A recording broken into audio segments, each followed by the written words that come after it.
The simple word is, we care about you. We are praying for you. Your small business matters to us. We're carrying your fears to someone beyond us. We're seeking to demonstrate in a small way that you are important to us. I woke at 2:30 in the morning, and I started to write, and after I'd finished writing, I got very much directed to Psalm 33, which I'll read in a moment. But this is a nationwide vision which involves all of us. It is not about 40 days of community in the Maharangi parish. It's not about a number of days of community with Uganda. It's a nationwide thing for Aotearoa New Zealand. And I'd like you to hear it. It's already out on the networks. It's going to be one of the foci of the coming month of VisionNet, Vision New Zealand, as a very, very important issue that the church is needing to be involved in. Alfred Lord Tennyson wrote, "More things are wrought through prayer than this world dreams of. Our Father in heaven, holy is your name. Your kingdom come, your will be done on earth as it is in heaven. Give us today our daily bread."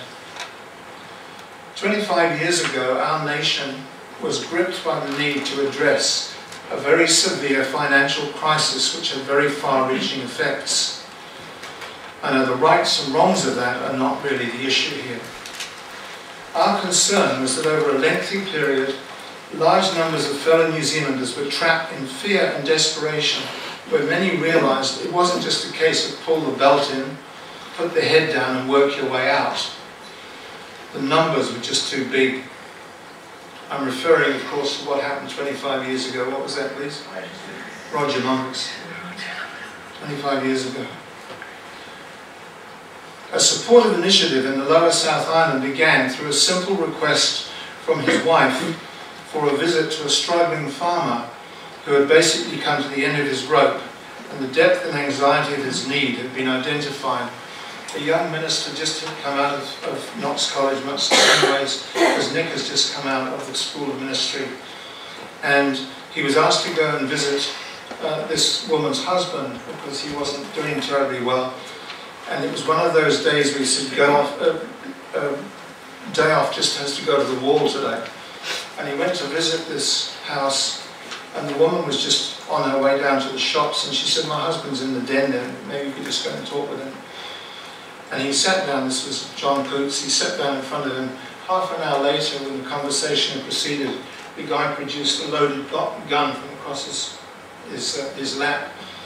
And in front of him there'd been a piece of paper. It was his suicide note. It was that close. Well, from that initiative, John discovered that there were no fewer than 19 at-risk suicide families in his parish, and that was Mahina, just a tiny little parish to the south of Oamaru. And this is the kind of gravity that we're facing at the moment, but we're not realising it.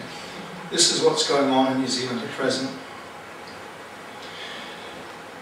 So the depth and anxiety of his need had been identified.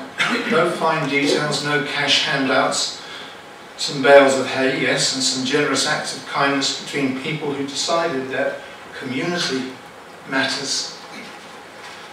Now it's 2009 and the anxious faces are around us once again. This time it involves everyone. Our individual jobs, our families, our clubs, increasing numbers of businesses, both small and large. And no, there isn't a low-interest loan waiting to be picked off the nearest tree or a bridge over troubled waters to a big sponsor. Is there something then that we can do? Many affect not to believe in God or prayer, except perhaps when they're in a lifeboat hoping the emergency beacon will work. Today, the church, yes, that's the quaint old building next to the gas station which produces strange noises during your Sunday lie-in, in case you wanted an identification. That strange place is going to pray for you. Now this letter comes from Maharangi, but it could be anywhere in the country. Limestone Plains, Tikawiti, Cape Runaway, Stewart Island, Mount Taranaki. The simple word is, we care about you. We are praying for you. Your small business matters to us. We're carrying your fears to someone beyond us. We're seeking to demonstrate in a small way that you are important to us. As Bette Midler sang a few years ago, God is watching us. And believe it, your concerns are His. When I'm in pain, loving people reach out to me. Today, we are identifying with yours and saying, may we pray for you. Here is a confidential number. All the religious words have disappeared magically. It's wonderful. It's simply called New Zealand Prayer Line now. And it's run by Vision Net. Terina Griffiths is the person who heads it up. And I'm absolutely delighted that this is the line that has been taken, that it has got an easy access to it now. And at the suggestion of one of the succession members, we've added something else in. Here's a confidential number, and you can call with your prayer need, or if you'd simply like to have a talk with someone to share the load, then that can be arranged as well. I would want to say that we have been bamboozled, many New Zealanders, into assuming that because we don't have 15 letters after our name, that we can't bring comfort to somebody, we can't bring encouragement and blessing and enrichment and hope to a person. You don't have to be super qualified to do that, you just need to have a heart. So, to share the load, may we bring you some comfort, some hope, and yes, some answers as well. Now, we've spoken today once more about a nation similar in size to New Zealand, namely Uganda, whose needs and struggles are very different to ours and are extremely raw and basic.